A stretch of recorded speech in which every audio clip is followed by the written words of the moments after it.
Welcome back, folks. Am I an a-hole for refusing to bring my ex's other children along on days out with our two sons? I, 32 male, have two sons, Jamie, 11, and Jaden, 10. Their mother and I were high school sweethearts who had the boys before we finished college. We had planned to get married, but then I found out my ex was cheating on me, and I broke up with her. Jaden was 14 months old at the time. We split custody and I paid child support for the first 18 months post-breakup, until my ex was earning similarly to me, which meant child support was ceased and costs were simply split with nobody giving anyone extra. My ex had another son 2 years after we broke up. The father was not in the picture. She told me he was the guy she cheated on me with and that she realized he was a POS, etc., and asked if I would consider adopting her son and raising him as my own alongside our boys. I told her I wasn't going to do that. We ended up arguing about this for so long that she had time to get into another relationship and move this man in. So I told her that he should be a father figure to her son since they plan on building a life together. Within a year, that guy was gone, and she had a daughter he fathered. I continued being a dad to my sons only. I didn't interact with her other two children, but I would see them from a distance during exchanges. She asked me to adopt both her additional children, stating they needed a father. I told her to go and find their fathers then. She eased up when she met her husband. I thought maybe it was finally the end of her trying to make me responsible for her other children. She has a child with her husband now too, so 5 in total in her household when our boys are included. But it has not lasted. My ex has admitted her husband isn't involved in the lives of her other children, and they are still missing out on having a father. So she asked me to include her 3 other children, and that does include the child she has with her husband, in days out I have with my sons. She said especially during summer and around Christmas when I take them to do fun holiday-themed activities, it's not something she can give her other children, and she wants them to experience these things also. She finds out when I do these things with my boys because she will quiz them about their time with me, and each time she gets angry.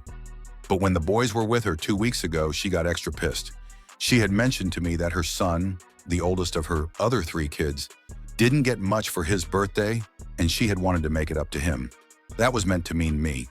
So when she heard our boys and I had visited an amusement park around his birthday, she blew a fuse and asked me how I can be such an asshole to children. She told me I should be doing better as a father.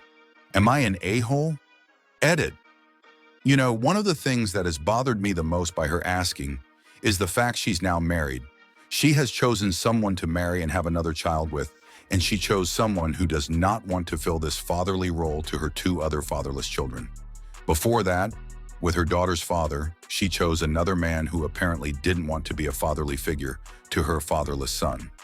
In all of this, she has been in 2 serious relationships, serious enough to move in, but she still wanted me to play this role for kids who are not mine, while she could just find someone who accepts and loves her kids. Now some comments, not an a-hole.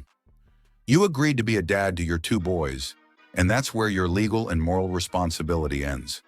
It's not your fault her other kids don't have a present father in their lives, and it's unfair for her to try to rope you into parenting 3 more children just because she's struggling. You're doing right by Jamie and Jaden, splitting costs when you can, providing fun days out, and showing up for them consistently. Forcing you to include her other kids would dilute your time, your resources, and the special bond you have with your sons. She needs to pursue support from their biological fathers or look into community programs and schools that offer summer activities and holiday events. You're not obligated to fill a hole that wasn't yours to begin with. Stay firm and keep doing what's best for your boys. You're not the ass, but you certainly have the opportunity here to be a hero. Your ex sounds challenged, perhaps mentally ill.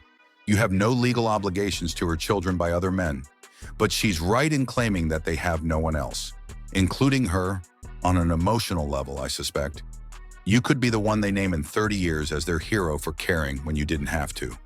You have an opportunity to make a huge difference in these children's lives. I don't know if you have the means to do that, but please, 2 things. First, they are your children's siblings. No half-siblings here. They are siblings if you allow them to be. And second, your ex's behavior is outrageous, and you deserve to be very, very angry. but punishing her children isn't the way to communicate your anger at her. Please be clear where you're directing your anger and who is bearing the brunt of it. Her children not related to you, surely, but also your bio kids. And is she going to stop being mentally ill because you're pissed off at her? I seriously doubt it. This isn't an AITA question. It's just a question of what you are emotionally and financially able to do for children who are siblings to your children and who have piss-poor modeling in their lives if you choose not to step into the breach. Your call. You're a loving dad to your sons, but unfortunately, you had a relationship with their mother who is in ongoing relationships with different men and has more children. How do your sons feel about their half-siblings and their mom? You definitely have no obligation to take care of their siblings, but since you no longer pay child support and she has limited financial funds due to the other father's issues, ask your sons if they would like to take a sibling who has a birthday to join at an outing. My ex cheated and married the mistress. We have 2 sons. They had 2 sons also who bonded with ours. Yes, they wanted to share, going to amusement parks, etc. My sons and me.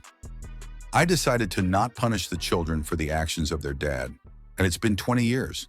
Now, and although they live in different states, they stay in constant communication and visit their half-brothers. However, his wife also treated my sons with love and respect. Story 2.